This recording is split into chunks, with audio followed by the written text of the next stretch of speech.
दिन का सबसे भारी और निर्णायक वक्त धीरे धीरे करीब आ रहा था। घड़ी की सुइयां जैसे जानबूझकर धीमी चल रही थीं, मानो हर सेकंड किसी बड़े तूफान की तैयारी कर रहा हो।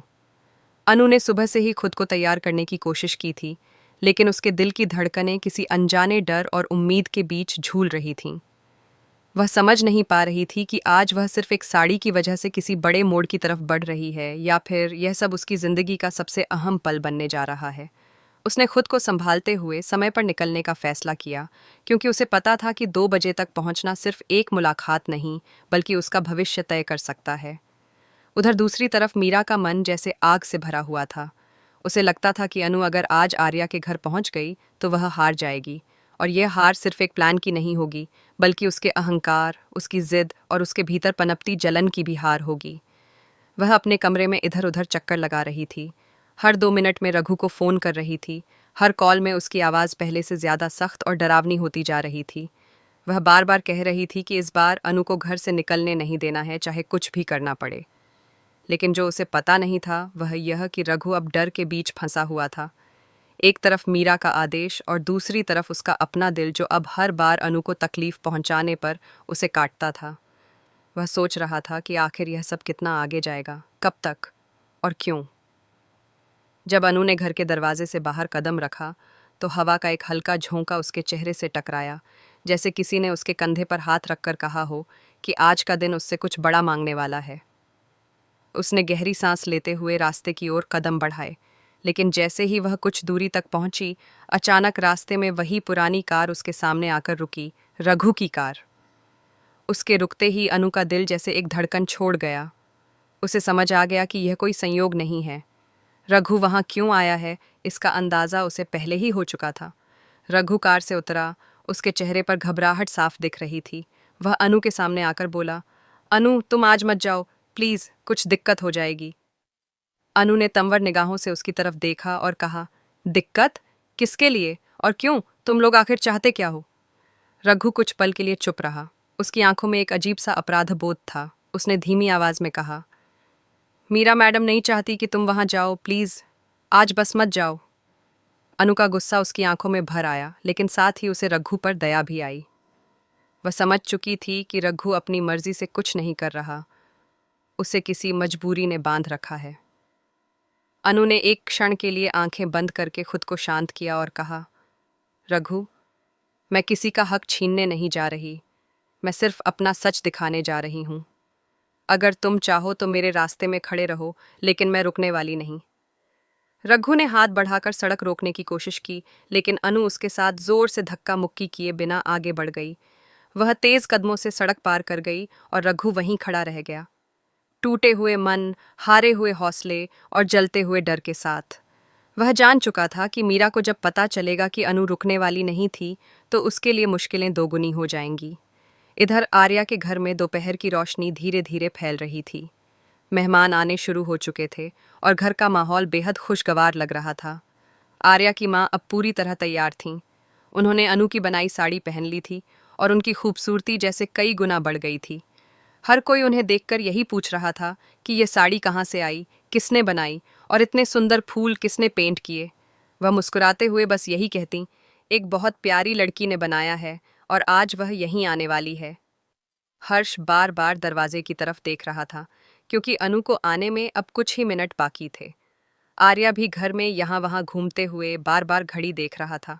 उसे यह मानने में भले ही देर लगी थी, लेकिन अब वह समझ चुका था कि अनु उसके लिए सिर्फ एक साधारण लड़की नहीं है। उसके अंदर कुछ ऐसा है जो दिल को खींचता है, कुछ ऐसा जो उसे बाकी सबसे अलग बनाता है। वह सोच रहा था कि अगर आज उसकी माँ अनु के बारे में इतना अच्छा सोचती हैं, तो शायद ये कहानी सच में कुछ नया मोड़ लेने वाली है। और फिर वह पल आया जब घर के बाहर हल्की सी दस्तक सुनाई दी।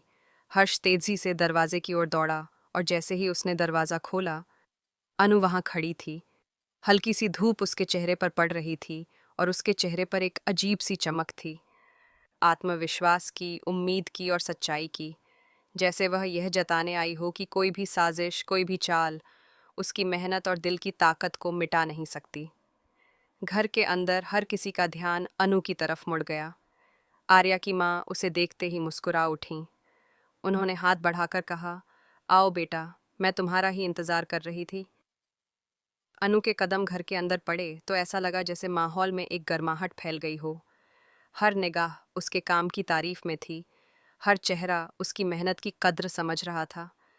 पार्टी शुरू हो चुकी थी और जब आर्या की माँ सबके सामने यह घोषणा करती हैं कि यह साड़ी अनु की बनाई हुई है तो पूरा हॉल तालियों से गूंज उठता है।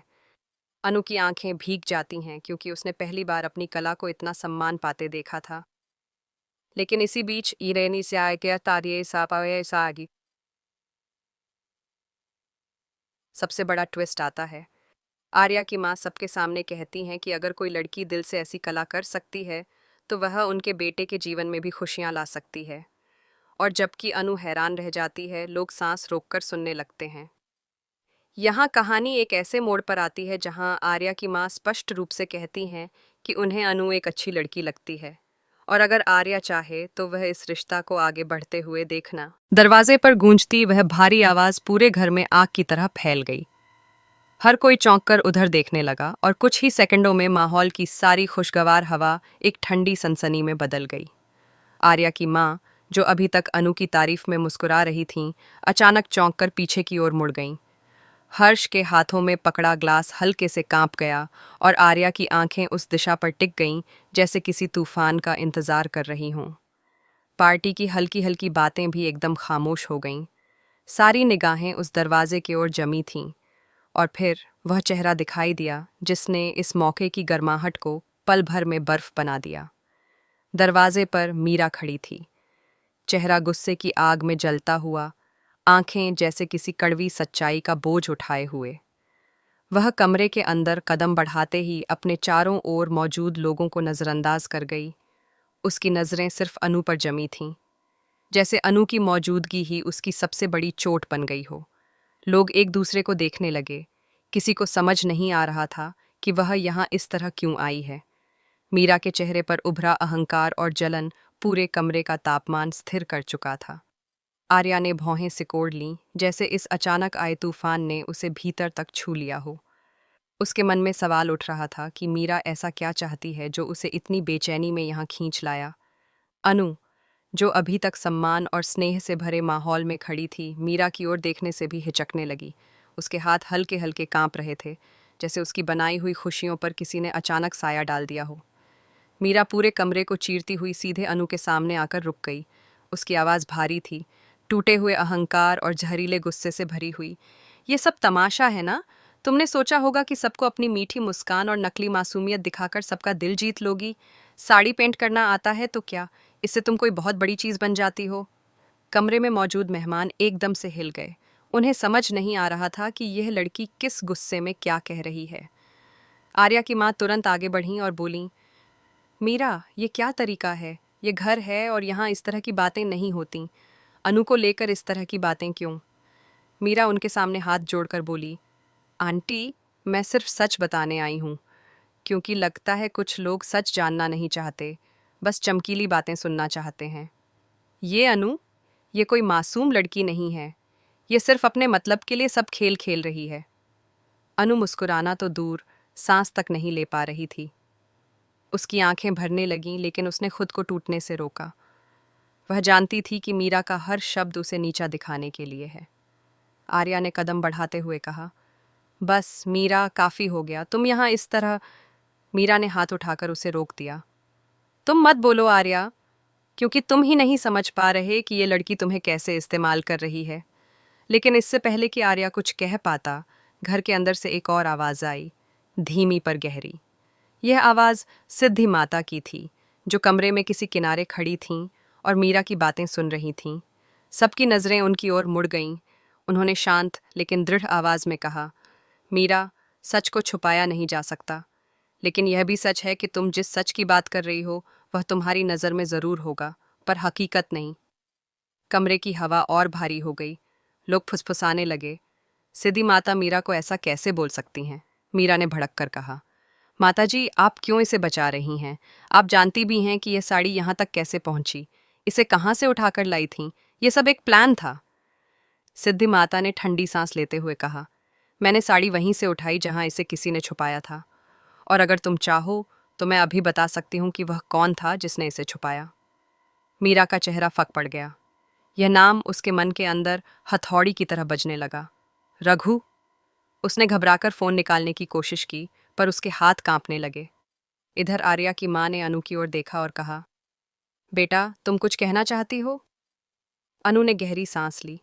उसने खुद को संभाला, आंखों में जमा डर को दूर किया और आगे बढ़कर बोली, आंटी, मैं कुछ नहीं कहना चाहती।